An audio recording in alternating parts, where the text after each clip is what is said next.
সময় চিন্তা করি আল্লাহর কাছে এত দোয়া করি, আল্লাহ তো দোয়া কবুল করেন না। দোয়া কখনো বিফলে যায় না, দোয়া কখনো কি হয় না, বৃথা যায় না। কারণ দোয়ার চারটে দিক। এক নাম্বার, যেটা একটু আগে বললাম, রসুল আকরাম সাল্লাল্লাহু আলাইহি সাল্লাম বলেন দোয়া হলো ইবাদত। দোয়া হলো কি? ইবাদত। আপনি আমি যদি আল্লাহর কাছে দোয়া করি, সেই দোয়া যদি কবুল নাও হয়, দোয়া করা ইবাদত, মানে দোয়া করলে নেকি হবে। সুবহানাল্লাহ। আমি যেটা চাচ্ছি সেটা যদি নাও পাই, তাহলে কি দোয়া করলে কি হবে? নেকি হবে। Number one. দুই নাম্বার, বান্দা আল্লাহর কাছে যেটা চান, আল্লাহ রাব্বুল আলামিন কখনো কখনো বান্দাকে সরাসরি ওইটা দিয়ে দেন। যা চাচ্ছে আল্লাহ সরাসরি সেটা কি দিয়ে দেন। নাম্বার তিন, বান্দা আল্লাহর কাছে যেটা চাচ্ছে, আল্লাহ রাব্বুল আলামিন কখনো কখনো বান্দাকে ওইটা দেন না, ওইটা দেন না। কারণ বান্দা তো বোঝে না যে তার জন্য কোনটা ভালো কোনটা মন্দ, তাই না? আমরা তো আমাদের বিবেক থেকে চাই, কিন্তু আমাদের জন্য কোনটা সঠিক সেটা সবচেয়ে বেশি জানেন কে? আল্লাহ। আল্লাহ কখনো কখনো ওইটা দেন না, কিন্তু দোয়া করার বিনিময় আল্লাহ রাব্বুল আলামিন জীবনের আর একটা বিপদ সরাই দেন। সুবহানাল্লাহ। আর একটা বিপদ কি হয়? সরাই দেন। নাম্বার চার, কখনো কখনো আমরা আল্লাহর কাছে যেটা চাই, আল্লাহ রাব্বুল আলামিন সেইটা দেন না, কিন্তু এমন একটা জিনিস দেন যেটা আমার জন্য উপকারী। আমি উদাহরণ দেওয়ার সময় অনেক সময় বলি, মনে করুন আপনার বা আমার হাতে একটা চাকু আছে। ছোট্ট একটা বাচ্চা যদি এই চাকুটা দেখে, তাহলে সে চাকুটা নিতে চাইবে। কি করবে? নিতে চাইবে। কেন চাইবে? কারণ এই চাকুটা ওর জন্য ক্ষতিকর, এইটা ও জানে না, এই জন্য চাকুটা চাচ্ছে। কিন্তু আপনি আমি কি চাকুটা ওর হাতে দিব? দিব না। কেন দিব না? আমি জানি এটা ওর জন্য ক্ষতিকর।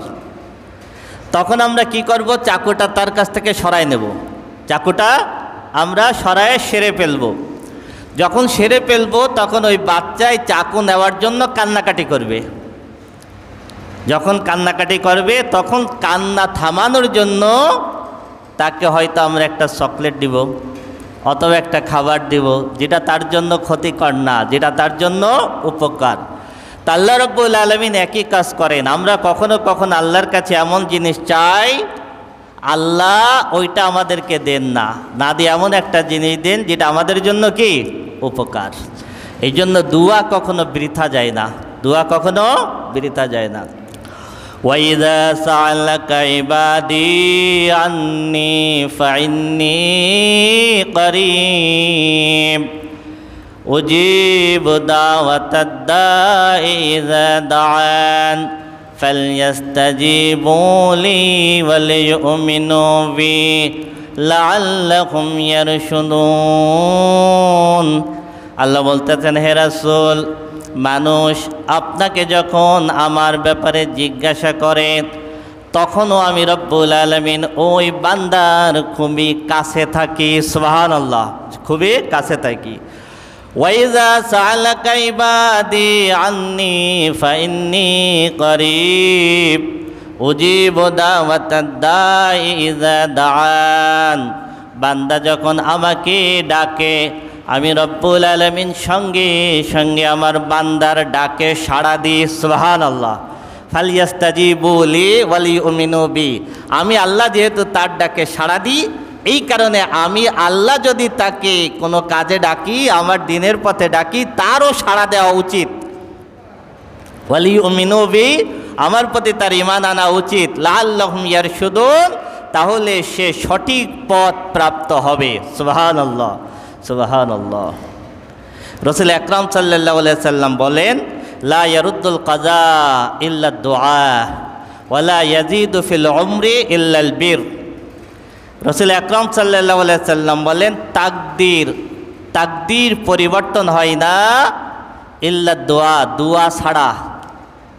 দুআ ছাড়া মানে তাকদীর দুই রকম। তাকদীর কয় রকম? দুই রকম, কিছু তাকদির একেবারে স্থির, যেটা কখনো কি হবে না, পরিবর্তন হবে না। আর কিছু তাকদির পরিবর্তনশীল, আল্লাহ রাব্বুল আলামিন পরিবর্তন করেন। কখন করেন? বান্দা যখন দোয়া করে, বান্দা যখন দোয়া করে। তবে ওইভাবেই লাউহে মাহফুজে লেখা, তাকদির নিয়ে আমি যখন আলোচনা করব তখন ডিটেলস আলোচনা করব। ওইভাবেই লাউহে মাহফুজে লেখা যে তার ভাগ্যে এটা থাকবে, এমন সময় এসে সে এই দোয়া করবে, তখন এইটা পরিবর্তন করে দেওয়া হবে। সুবহানাল্লাহ। ওয়ালা ইয়াজিদু ফিল উমরি ইল্লাল বির। আর মানুষের হায়াত বৃদ্ধি পায় না নেক আমল ছাড়া। সুবহানাল্লাহ।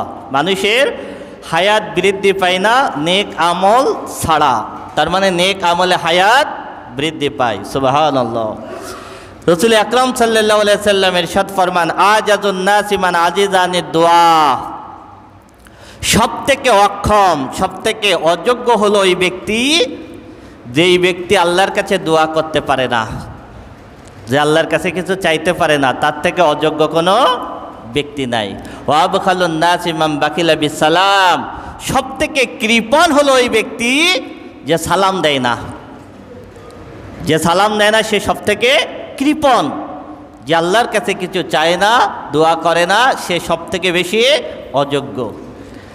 কোনো ব্যক্তি যদি আপনার আমার কাছে বারবার কিছু চায়, একবার চাইলো, দুইবার চাইলো, তিনবার চাইলো, এরপরে যদি চায়, আপনার আমার রাগ হবে না? আপনার আমার রাগ হবে। তা কেউ যদি আপনার আমার কাছে বারবার কিছু চায়, তাহলে আমাদের রাগ হয়। আল্লাহ হলেন ঠিক তার উল্টা। আল্লাহ হলেন কি? ঠিক তার উল্টা। বান্দা যদি না চায়, আল্লাহ রাগ করেন। সুবহানাল্লাহ।